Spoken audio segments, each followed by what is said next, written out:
Bom dia a todos. Então, vamos iniciar nossa aula de processos e nessa disciplina nós vamos trabalhar de forma online, tá? E eu estarei gravando as aulas, então peço autorização aí do uso da imagem, porque ocasionalmente vocês podem fazer alguma pergunta e aparecer o rosto de vocês. E eu vou colocar no YouTube para que vocês possam rever as aulas. Então, se alguém tiver algo contra, só responde aí pelo chat. Se não, vamos iniciar. Então, hoje vai ser uma aula introdutória. E conforme foi dito aqui, gente, a aula vai ser toda online, mas, como são poucos alunos, a gente pode fazer a aula experimental sim, viu? A gente pode combinar. Quem tiver aqui em Gurupi, e mais no fim da disciplina, nós podemos fazer umas duas aulas experimentais, uma tarde ou um dia no laboratório. A gente pode combinar e fazer sim, para mim não tem problema nenhum. Como são só 4 alunos, a gente consegue fazer com distanciamento, né, seguindo todas as regras e as normas conforme está vigente. Então, se vocês tiverem interesse, a gente pode conversar, dá para a gente produzir biodiesel, dá para a gente fazer um produto de um cosmético, a gente vê o que é possível fazer, mas a gente consegue fazer algumas aulas sim, tá? Até para ilustrar. Eu pensei mesmo no final do período, porque aí tá todo mundo abarrotado, né? No final a gente faz uma aula, é bom que dá até uma relaxada, né? Tá? Mas aí fica bem a critério de vocês, viu? A gente pode combinar e como a disciplina ela é online, então vai ser uma atividade que não tem avaliação, não vou dar nota. Então, supondo que você esteja aí na sua cidade, outro estado, e não puder participar, não tem problema nenhum, a gente marca com quem tiver interesse, tá? Mas podemos marcar sim. Então, vou projetar aqui a tela, aqui o material, tá? Para nós iniciarmos. Então, já estou apresentando. Vamos lá. Então, como eu falei, esse primeiro material está lá no primeiro capítulo desse livro, mas, além disso, também tem alguns dados que estão presentes lá no site da Associação Brasileira da Indústria Química, a ABIQUIM. Tá? Então, esse é um relatório que foi postado, ele não é tão novo, mas é os dados que eu tenho disponíveis sobre indústrias químicas, sobre relatórios sobre as indústrias químicas. Então, iniciando aqui com algumas informações, né, do que estão presentes no livro. Então, alguns conceitos. É importante a gente definir alguns conceitos para que, quando eu estiver falando sobre indústrias, sobre processos, né, fique mais claro para vocês. Então, o processamento químico pode ser definido como processamento industrial de matérias-primas químicas que leva à obtenção de produtos com valor industrial realçado. Ou seja, você pega uma matéria-prima que tem um baixo valor agregado, você dá novas atribuições, novas características e vende ela com um valor agregado maior. Por exemplo, você compra o couro, faz o sapato, vende o sapato, que tem um valor muito maior. Ou antes disso, você compra o couro lá antes de chegar no curtume, lá do frigorífico, leva para o curtume, faz todo o tratamento químico nesse couro e o couro está pronto para ser beneficiado. Então, são várias as etapas do processo produtivo que podem envolver reações químicas ou não. E essa que é a grande diferença quando nós falamos de operações unitárias, como eu disse na aula anterior, para quem fez, né? Então, nessas indústrias que nós vamos beneficiar os diversos tipos de materiais, existem operações químicas que promovem reações químicas que alteram a estrutura química dos materiais, né? Por exemplo, a produção Quando eu trabalhei em Anápolis, eu trabalhava numa indústria farmoquímica, que era a Champion Farmoquímico, e nessa indústria nós produzíamos o diflubenzuron. Então, para produzir o diflubenzuron, nós usávamos a matéria-prima que era o monossulfiram. Então, monosulfirano, é isso mesmo. E aí nós fazíamos, né, as reações específicas como se fosse uma reação orgânica, e como uma reação orgânica, só que ao invés de ser no laboratório com a Erlenmeyer, em um reator, tá? Isso aí foi em 2000, 2001, 2002. E aí, quando tem reações químicas, nós chamamos de operações químicas, mas a maioria das indústrias trabalha apenas com operações físicas, E essas operações físicas são, por exemplo, uma trituração, por exemplo, para mim produzir cerâmica, eu pego a argila com outros minerais, faço uma moagem dele, reduzo a granulometria, para depois fazer as bolachas, para produzir a cerâmica. Então, são só transformações físicas, não tem reação química nenhuma. Tá? Ou, por exemplo, quando nós vamos produzir o açúcar, eu pego o caldo de cana, passo na moenda, nos ternos, extraio o caldo de cana, esse caldo de cana extraído, coloco no equipamento chamado de evaporador, ele vai ser concentrado através da evaporação, em seguida eu vou cristalizar o açúcar, depois separo esse açúcar numa centrífuga e seco ele em um secador. Todas elas foram operações físicas, porque o açúcar que estava presente lá na cana-de-açúcar, que é a sacarose, permanece a sacarose permanece a mesma na etapa final. Então, são apenas operações físicas. Então, as indústrias, em geral, elas vão operar de duas formas distintas. Vão ser operações químicas ou operações físicas. Tá? As operações físicas também são chamadas de operações unitárias, que são dedicadas na disciplina de operações unitárias 1 e 2. As transformações químicas, as operações químicas, são trabalhadas nas disciplinas de orgânica e analítica, sendo que orgânica inclui reatividade. A indústria química, né? Quando a matéria-prima não sofre transformação química, como eu falei, para a obtenção dos produtos, dizemos que ela passou por etapas, foram submetidas a operações unitárias, ou seja, só transformações físicas, desculpa. E quando ela sofre uma reação química, por exemplo, a produção do biodiesel, que tem uma reação de transesterificação, aí nós chamamos de conversão química ou processo unitário. Então, nós temos esses dois tipos de equipamentos. Lembrando que as operações unitárias são estudadas na disciplina de operações unitárias 1 e 2, enquanto que a conversão química é estudada na disciplina de orgânica e inorgânica. A diferença é que, ao invés de ser tratado no Erlenmeyer, no Becker, ele é tratado num reator. Mas os princípios são exatamente os mesmos.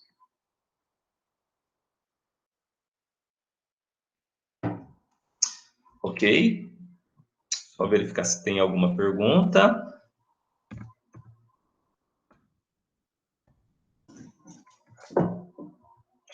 Então, na indústria química, nós vamos ter operações unitárias, por exemplo, o bombeamento de fluidos, troca de calor, equipamentos de trocas térmicas, o transporte de equipamentos de trocas térmicas, né, onde você tem um sistema de refrigeração ou um sistema de aquecimento. Na indústria, quando eu tenho um sistema de refrigeração, nós chamamos de arrefecedores. E sistemas de aquecimento nós chamamos de calefatores. Tá? Temos transporte de sólidos, por exemplo, uma correia, onde você transporta o material de um lugar para o outro. Por exemplo, na indústria para a produção de açúcar e álcool, o bagaço de cana ele é transportado em correias até chegar na caldeira, onde é queimado para gerar energia térmica. Etapas de extração, então as moendas que extraem o caldo de cana do bagaço, ou na refinação do óleo de soja, quando você pega o grão, faz todo o tratamento nele, depois coloca hexano, o hexano faz uma extração. A extração é um processo físico, porque um bom extrator é aquele que não reage, então não tem reação química, apenas um transporte de massa, onde o líquido, né, que é, no caso, o óleo que estava presente na sua matéria sólida, que era aquela fibra que é a parte interna do grão de soja, ele vai ser transportado, né, pela extração para o composto extrator, né, que geralmente utiliza-se o hexano, e você tem a micela, que é hexano e óleo. E em seguida você evapora o hexano e você tem seu óleo de soja. Então, nesse caso, não tem reação química nenhuma, apenas etapas de separação. Peneiramente, onde você separa por tamanho, né, da partícula, de acordo com a dimensão da partícula, por exemplo, a análise granulométrica, você separa os grânulos. Então, por exemplo, na produção de cimento, quando você produz o clinker, você tem que triturar ele e peneira para você ter uma granulometria específica do cimento para o uso particular. Filtração, diversas etapas de filtração, misturação, onde tem apenas um tanque, adiciona os componentes e faz uma homogeneização. A destilação, você separa os componentes por diferenças de temperatura de ebulição, também não tem reação química. A evaporação, como o caldo de cana, que é evaporado, para a concentração desse açúcar, em seguida a sua cristalização. A absorção de gás, então você tem as torres absorvedoras, seja esses gases poluentes, para evitar que esses gases sejam liberados para a atmosfera, por exemplo, o metano, nas diversas etapas de refino de petróleo, então a gente passa ele por torres absorvedoras para liberar para a atmosfera, ou para purificar o gás natural, né, que é o combustível, você retirar o metano presente nele. Você também faz o controle de calor, ou seja, você tem uma resistência, um dispositivo que aquece ou resfria. Processos de separação, seja uma centrífuga, onde você separa, né, os componentes presentes do material, por exemplo, e a própria secagem, onde você retira a água presente no material. Então, são todas operações físicas que são estudadas na disciplina de operações unitárias. Mas essas operações vão estar presentes nos fluxogramas de produção que vamos estudar nessa disciplina.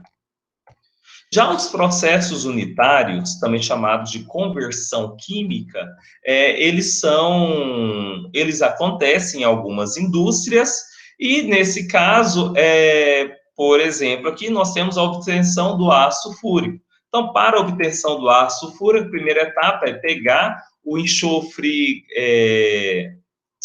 que está no estado elementar, queima-se esse enxofre na presença de um comburente, o oxigênio, vai formar o dióxido de enxofre, e esse dióxido de enxofre vai reagir com uma quantidade maior de oxigênio, e assim, borbulhando em uma solução aquosa, nós temos o ácido fúrico.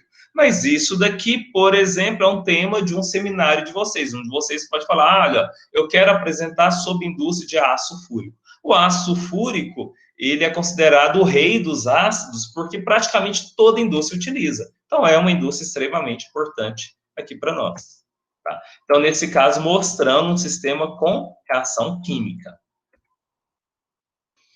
Na indústria, nós temos 3 tipos de escalas. A gente tem a escala industrial, onde é a planta industrial propriamente dita, é a indústria, é o processo fabril, onde você beneficia os materiais. E você tem uma escala, que é a escala de laboratório, onde é feito o desenvolvimento dos materiais. Por exemplo, eu quero desenvolver um novo produto, ou então eu trabalho numa indústria de cosméticos. Eu quero um outro shampoo que tenha menor custos, ou então um shampoo que tenha alguma propriedade específica mais interessante. Aí eu levo lá para o laboratório de desenvolvimento, que é um laboratório como esses de ensino. A diferença é que tem alguns equipamentos a mais, mas é algo bem parecido com ele, onde você faz os testes, você testa em pequenas quantidades a mudança de um componente ou outro, ou às vezes a matéria-prima que eu uso, ela encareceu muito, porque é importada de determinado país, e agora aumentou o dólar, então quero usar um fornecedor nacional. Aí eu vou usar uma outra matéria-prima. O que eu vou fazer? Eu vou utilizar essa matéria-prima diretamente na indústria, e se der algum problema? Então, você vai perder todo um lote de produção. Então, por isso, eu levo para o laboratório e faço testes. A gente chama de setor de desenvolvimento. Ele desenvolve novas matérias-primas, novos produtos, vias diferentes de produção, tá? Utilizando um laboratório simples, que é o mais comum nas indústrias. Contudo, algumas indústrias apresentam um laboratório especial, que é um laboratório chamado de semi-industrial, que é um laboratório como o nosso de ensino, só que tem equipamentos que simulam o processo produtivo. Por exemplo, a Secrisa, lá em Anápolis, ela produz os pisos, né, as cerâmicas em geral, eles têm um laboratório semi-industrial. Então, eles pegam uma matéria-prima nova, passa num moedor, onde vai reduzir a granulometria, isso no laboratório, que a gente chama de laboratório com uma planta piloto, ou uma planta semi-industrial. Aí lá ele simula a trituração, depois simula a produção de uma bolacha numa prensa, tem uma prensa no laboratório, em seguida leva para uma estufa que simula um forno industrial e lá ele vai queimar essa bolacha e vai verificar qual que é a qualidade, para saber se a matéria-prima que está utilizando é boa. E isso eles montaram um laboratório com uma planta industrial, que a gente chama de planta piloto, porque a matéria-prima deles é toda extraída do solo, só que ela vem com diferenças muito grandes de uma jazida para outra. Então, para garantir que não tem problema, pega-se uma amostra, simula a produção no laboratório, deu ok, ficou bom, o produto final está adequado, aí sim esse material vem e é descarregado na indústria. Porque imagina se você recebe esse material da jazida, olha o preço do frete, você vai descarregar no seu pátio industrial, depois levar para a fábrica, fazer uma produção imensa, porque até chegar na etapa final, você passa por várias. E lá no final você verificar que a matéria-prima é ruim e o produto é de baixa qualidade, você reprovar tudo. Olha o gasto que a indústria tem. Imenso. Então, por isso que essa indústria ela tem um outro tipo de laboratório que a gente chama de planta piloto ou semi-industrial. Mas não são todas as indústrias que têm esse outro laboratório, porque exige investimento. Mas é um investimento que reduz custos. Então, isso vai depender muito do setor industrial. Por exemplo, uma indústria farmacêutica, uma indústria farmacêutica, que faz só a manipulação dos produtos. Ele só pega o princípio ativo, o recipiente, mistura ambos e vai fazer o comprimido, vai fazer o injetável, vai fazer tudo mais. Então, para esse tipo de indústria, um laboratório apenas que já faz o controle de qualidade já é suficiente para você fazer o desenvolvimento. Mas o setor de desenvolvimento, ele ainda existe, porque é justamente nesse setor que você vai inovar o seu produto. Tá? Então, nós temos esses 3 níveis: escala industrial, escala de laboratório e escala piloto. Depois, vocês podem estar lendo um pouquinho mais sobre isso nesse livro. Então, esse livro que eu passei para vocês, ele tem os primeiros capítulos que você encontra na internet, inclusive esse primeiro, tá? Então, a sugestão, depois vocês leem um pouquinho, é interessante até para consolidar a informação. Nesse mesmo livro, ele traz 2 formas de se calcular o rendimento. Tá? O rendimento, para a indústria, ele é fundamental, porque ele que nos dá a informação do quanto eu estou jogando matéria-prima fora, do quanto eu estou tendo de lucro em um processo industrial. Só porque ele traz para nós duas formas de calcular diferentes, que ele chama de rendimento e conversão. Tá? Essas duas, elas são aplicadas quando eu tenho reação química. E as 2 formas de calcular, elas são importantíssimas e são diferentes, porque elas nos dão resultados diferentes, mas cada uma se aplica a uma condição específica, tá? Então, eu vou pedir para vocês prestarem bem atenção, porque a diferença ela é bem sutil. O rendimento, né, ele pode estar em função do reagente total ou daquele reagente que foi consumido. Essa que faz a diferença. Por exemplo, rendimento, conforme ele chama de rendimento. Rendimento, para nós calcularmos, vai ser os mols do produto principal dividido pelos mols do reagente principal. Tá? Ou seja, nós vamos pegar qual que é o produto principal, porque às vezes eu tenho uma reação que além do produto principal, eu também produzo outros secundários. Por exemplo, a produção do biodiesel. O biodiesel, o produto principal é o biodiesel, mas 10% do que foi gerado é glicerina. É um produto? Também é um produto. Só que a gente chama de subproduto ou produto secundário, porque o produto principal é o biodiesel. Tá? E para produzir o biodiesel, o reagente principal, a gente considera quem? O óleo de soja. Então, o óleo de soja, por exemplo, a soja é o produto mais utilizado. Quer dizer que é só óleo de soja? Não, você pode produzir com vários tipos de óleos, não só óleos, mas gorduras também, animais, são vários produtos. Mas, contudo, industrialmente, o que é viável é o óleo de soja. Porque é algo que a gente vai estudar isso mais à frente, mas a soja, ela é muito fácil de ser colhida. Enquanto que o pinhão manso, o dendê, e tantas outras fontes alternativas, os gastos para você colher esse material é altíssimo. Imagina você colher dendê, colher pinhão manso, você retirar isso da planta, da palma, para você produzir o óleo. Então, realmente, são muitos gastos. Por isso que, de longe, o óleo de soja, ele acaba sendo o produto mais viável atualmente, né? Então, nesse caso, você vai considerar, olha, mols equivalentes ao reagente principal que foi consumido, tá?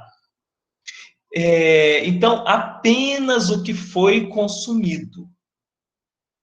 Nesse caso, nós não podemos utilizar o óleo de soja como para calcular o rendimento para a produção do biodiesel, utilizar a fórmula do rendimento conforme ele traz para nós aqui em cima. Porque o óleo de soja que não reagiu por algum problema, o que vai acontecer? Ele não vai ser agregado ao produto, pelo contrário, a presença dele é como se fosse contaminante.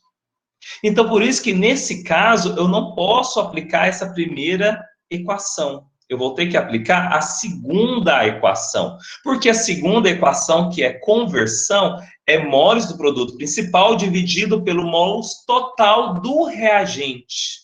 Porque aquele reagente que não reagiu, eu não vou reaproveitar ele. Eu vou ter que jogar ele fora. Ou ele sai como impureza. Tá? Então, a diferença entre um e outro eu consigo reaproveitar o meu reagente que eu não utilizei? Eu consigo recircular ele para que em uma outra etapa ele seja utilizado? Se eu não consigo recircular ele, eu tenho que fazer o cálculo de conversão, porque eu considero o produto final, o produto principal, dividido pelo reagente total, o que eu usei. Porque o que não reagiu vai ser jogado fora. Então, não importa se converteu só uma parte ou outra.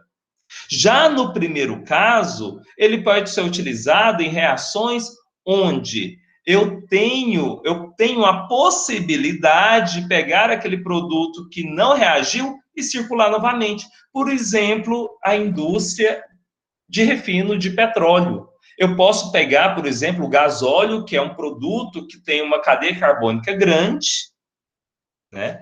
Eu vou quebrar ele numa etapa de craqueamento para produzir gasolina. Aí eu produzi a gasolina. Contudo, o gasóleo que não reagiu, eu posso recircular ele no meu sistema e ele vai passar novamente por um catalisador, tendo a possibilidade de gerar produto final novamente. Então, por isso que nesse caso, quando eu tenho um reciclo do reagente que não foi consumido, eu uso essa primeira fórmula. Porque aqui, eu tenho um resultado que é mais adequado. Porque o reagente, eu vou Quando eu faço a minha conta, eu considero só o reagente que foi consumido. Porque aquele que não foi consumido, ele não vai ser jogado fora, ele recircula. Aí eu uso essa conta. Agora, quando o meu reagente ele vai ser descartado, porque você não consegue reagir novamente, aí eu faço a conta que está aqui embaixo. Por exemplo, na produção de cerveja, se eu coloco para fermentar, coloco o micro-organismo, vai consumir a glicose que não consumiu, eu não retorno o processo, ela vai sair junto com o material. Então, nesse caso, eu uso a minha fórmula de baixo, tá? E vocês vão ver que, na prática, os resultados são diferentes. Por isso que eu tenho que saber quando eu aplico uma, quando eu aplico outra, tá? Não é dizer que uma seja certa, uma seja errada. As duas estão certas. Você tem que saber onde aplicar ela, onde que é mais interessante, para você poder avaliar os seus dados de forma correta e não mascarar o seu resultado. Ok? Porque quando eu faço essa primeira conta, eu vou ter um rendimento maior. O valor dado em percentual ele é maior, porque você considera só o que reagiu. O de baixo, não, você considera o total, então o seu percentual vai ser menor. Mas você vai aplicar onde deve-se, né? Ou seja, o seu reagente que não reagiu, ele vai ser recirculado e vai voltar a ter uma oportunidade de ser convertido a produto, ou você vai jogar ele fora?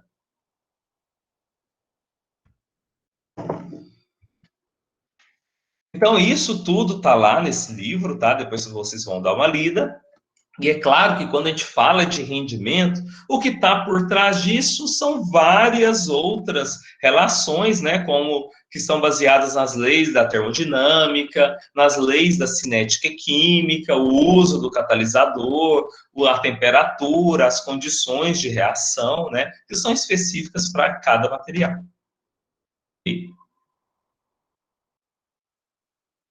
E aqui é um material que eu peguei para vocês lá do site da Biquim, onde ele traz algumas informações que, a meu ver, são interessantes sobre a indústria química, tá? Então, já para essa aula introdutória, né, o que nós podemos perceber é que os produtos químicos podem ser agrupados em dois tipos distintos, ou seja, produtos químicos de uso industrial e de uso final. Então, vamos classificar nesses dois, tá? Que é a forma classificada atualmente lá pela Associação da Indústria Química. Então, os produtos químicos de uso industrial são aqueles que são aplicados na indústria. Por exemplo, se eu produzo a tinta ela pode ter uso final, ou seja, eu, consumidor, vou lá, compro e pinto a minha casa, ou a tinta ela pode ser comprada para uso industrial, por exemplo, uma tinta especial que é resistente a compostos ácidos. Isso é importante, por exemplo, em tanques de tratamento de efluente, um material específico para a construção de um reator. O produto para tratamento de água da caldeira, por exemplo, o produto para tratamento de água industrial, uma resina que dá uma condição diferente no seu material, né, uma resina, um elastômero. Então, você tem os produtos, você pode dividir eles tanto de uso industrial, quando é empregado na indústria, e de uso pessoal, de uso final, quando é usado pelo consumidor. Por exemplo, sabão. Você pode produzir o sabão em barra, sabão em pó, destinado para o uso final. Eu, consumidor, vou lá, compro no supermercado. Ou você pode produzir um sabão que tem um teor maior de hidróxido de sódio, que tem algum componente ativo com maior quantidade, para o uso industrial. Por exemplo, aqui, para o uso industrial, nós temos compostos inorgânicos. Componentes para tratamento de água, né, para flocular a água, você tem vários materiais aí que podem ser empregados para controlar o pH da água também.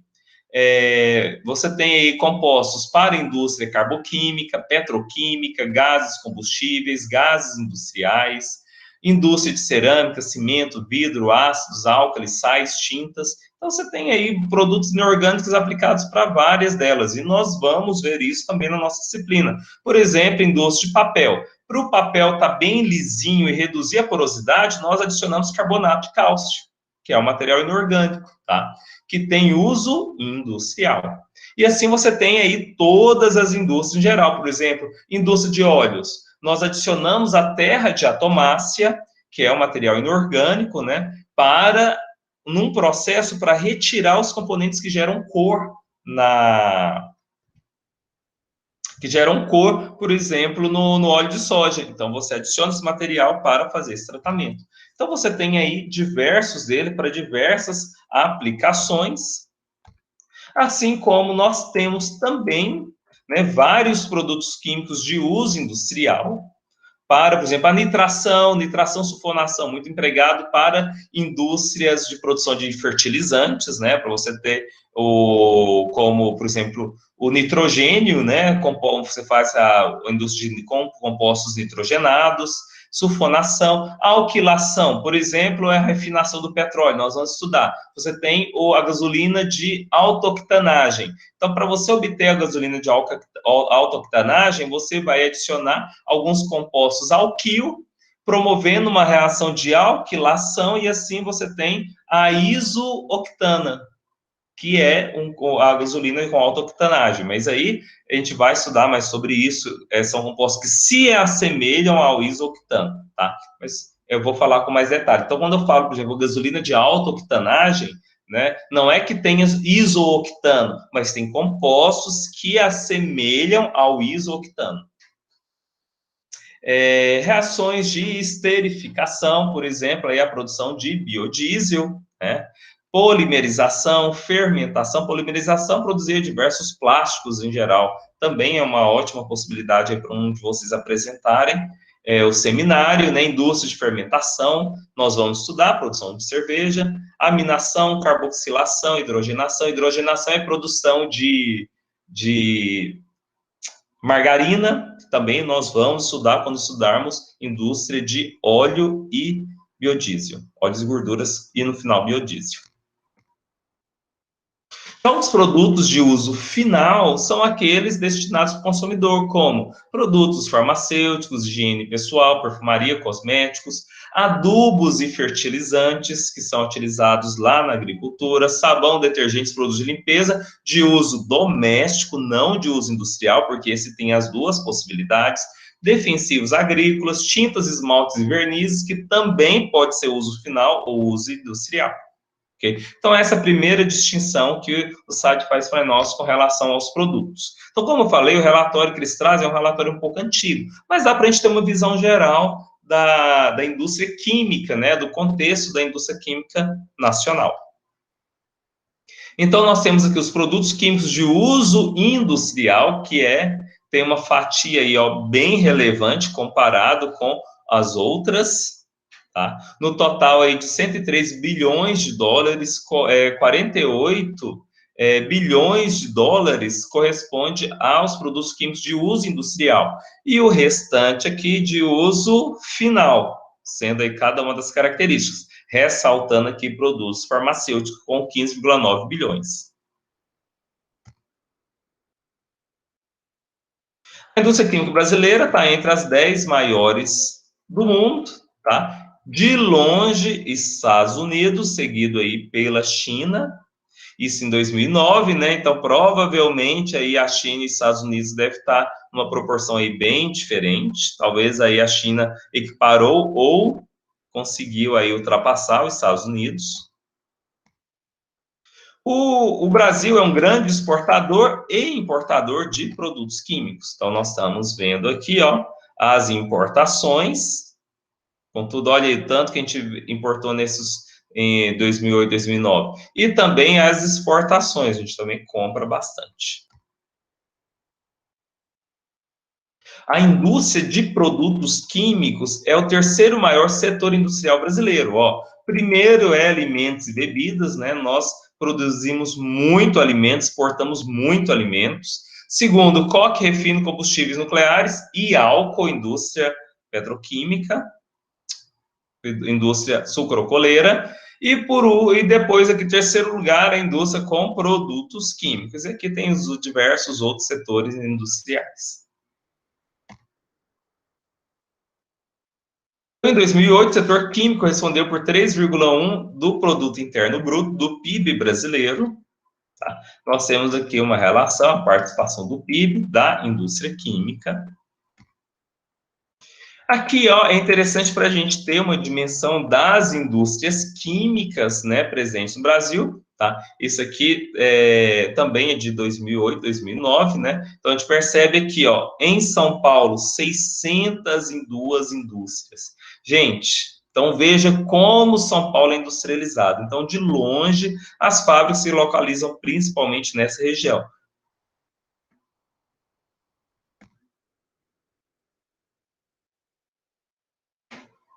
Então, os investimentos aí, né, conforme nós,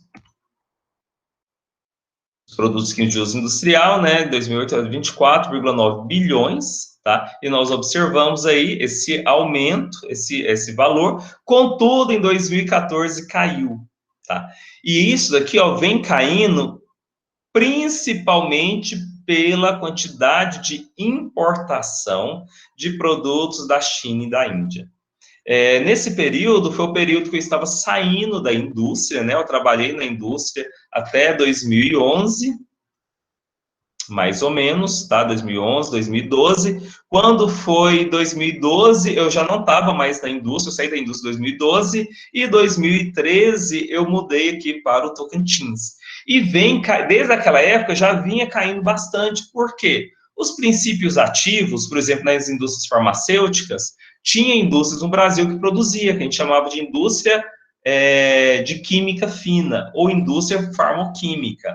Então, ela produzia princípios ativos. Contudo, o princípio ativo comprado da China e da Índia era muito mais barato, mesmo pagando taxa de importação, mesmo pagando frete, do que os produtos brasileiros. E isso fez com que as indústrias farmoquímicas do Brasil fosse reduzindo e fechando, e a tendência foi só piorar, onde a maior parte desses insumos químicos são importados, mas não são só insumos químicos, né? Na verdade, diversos outros setores industriais, eles tiveram aí uma redução por conta dos preços baixos oferecidos pela China e pela Índia, tá? E o setor industrial hoje, se você for fazer uma estimativa em qualquer setor, no setor farmoquímico, praticamente toda matéria-prima comprada vem da China e da Índia. E isso faz com que a indústria brasileira ela perca força, por exemplo, a indústria que produz esses princípios ativos. E é o que veio acontecendo. Inclusive, essa indústria que eu trabalhava, que era a Champion Farmoquímica, ela localizava em São Paulo, mudou para Anápolis, e a tendência de muitas outras forem sendo fechadas, porque não consegue competir com esse material que vem de fora. Onde estão os produtos químicos, né? Seja no tratamento da água, como o cloro, para desinfecção, dióxido de cloro, cloreto de ferro, sulfato de alumínio, né? Para o tratamento dessa água, ela faz com que flocule as sujeiras, conforme já estudaram, carvão ativo, hidróxido de sódio, para neutralizar o pH da água. Na agricultura, na forma de defensivos químicos, às vezes de uma forma muito apaixonada, a gente fala mal dos agrotóxicos, isso, aquilo outro. A gente fala, não, esse alimento tem muito químico, né? Como se químico fosse algo negativo. E acaba que um termo que se tornou meio pejorativo, né? Então, se tem muita química, faz mal. Mas, na verdade, graças a esses produtos químicos, é que hoje a gente consegue alimentar esses 8 bilhões de pessoas que tem no mundo. Gente, alimentar 8 bilhões de pessoas sem defensivos químicos é impossível, porque o defensivo químico faz com que a produção seja alta, e às vezes a gente fala mal dos transgênicos, não estou querendo aqui defender, mas o que eu posso dizer é que sem transgênico, a gente conseguiria produzir alimento para essa quantidade de pessoas. E além de produzir alimento para essa quantidade de pessoas, produzir grãos, por exemplo, para alimentar o gado que depois vai nos alimentar. Então, o processo é muito mais complicado, né? Do que a gente falar que os defensivos químicos são o grande problema do meio ambiente. Pelo contrário, o defensivo químico, ele é a solução para um problema que nós temos hoje, que é a superpopulação. E então a gente não consegue viver sem eles. Tem efeitos colaterais, com certeza inúmeros, né? Hoje a gente pega aí estudos, por exemplo, mais cedo eu estava lendo sobre intoxicação da mitocôndria, né, que é essa fadiga, né, tem pessoas que reclamam de fadiga, cansaço, mas a mitocôndria não consegue mais gerar o ATP, gerar energia, lembra lá da bioquímica, né, dos ciclos de Krebs e tudo mais lá para a geração do ATP, da adenosina difosfato, sendo convertida a adenosina trifosfato. Então, o que acontece? Esses estudos falando que os agrotóxicos que fazem com que essa mitocôndria tenha fadiga, e essa fadiga faz com que tenha uma baixa produção de energia e a pessoa se sente cansada. Então, assim, existem vários estudos falando disso ou daquilo com relação aos defensivos químicos, mas sim, a população iria morrer de fome, resumidamente, né? Então, eles vão garantir a qualidade de vida, a quantidade de alimento, e fazendo com que a gente consiga se alimentar. Então, hoje é um benefício, né, que os produtos químicos trazem para a sociedade hoje. É claro que o problema é o abuso, né? Você tem o rótulo lá com todo o estudo que foi feito, né? A partir do seu tempo de meia-vida, a quantidade a ser adicionado com segurança, mas infelizmente pela falta de informação, ou às vezes nem falta de informação, mas muito mais pelo lucro, né? Adiciona-se quantidades aí, ó, exorbitantes, né? Quantidades altíssimas de defensivos, que aí faz com que tenha um resíduo muito alto e gere maiores consequências para o consumidor final. Então, para a saúde do animal, né, medicamentos, alimentação, os próprios grãos, né, para que possa produzir carne, leite para nós, ovos no caso das aves, né.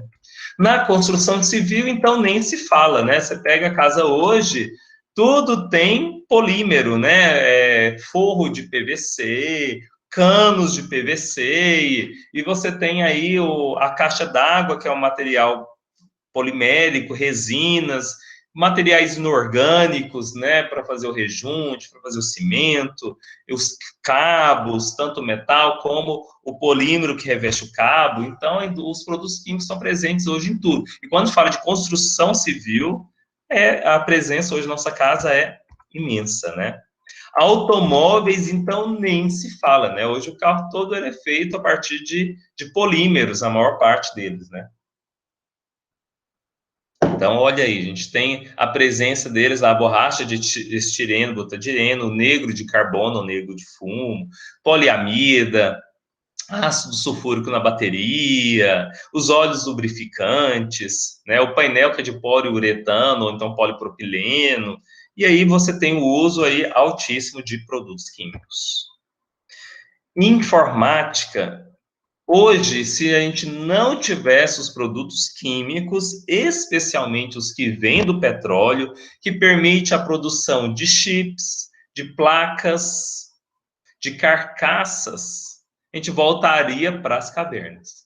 Sem esses, porque quando a gente fala do petróleo, a gente já pensa na nossa dependência energética, em termos de combustível. Existe essa dependência energética? Sim, mas além disso, tem a dependência tecnológica. Sem os produtos derivados do petróleo, a gente não consegue produzir um celular, um computador, um data show, um ar-condicionado. Então, a nossa dependência tecnológica, ela é total. Então, a área da informática toda depende desses produtos químicos, especialmente os que vêm do petróleo. Hoje estuda-se bastante, né, polímeros a partir da glicerina, a partir de bactérias, a partir do álcool, de diversas outras fontes, mas nenhum te dá riqueza de possibilidades quanto os produtos derivados do petróleo. A gente vai estudar isso também quando for falar sobre refino de petróleo. Tá.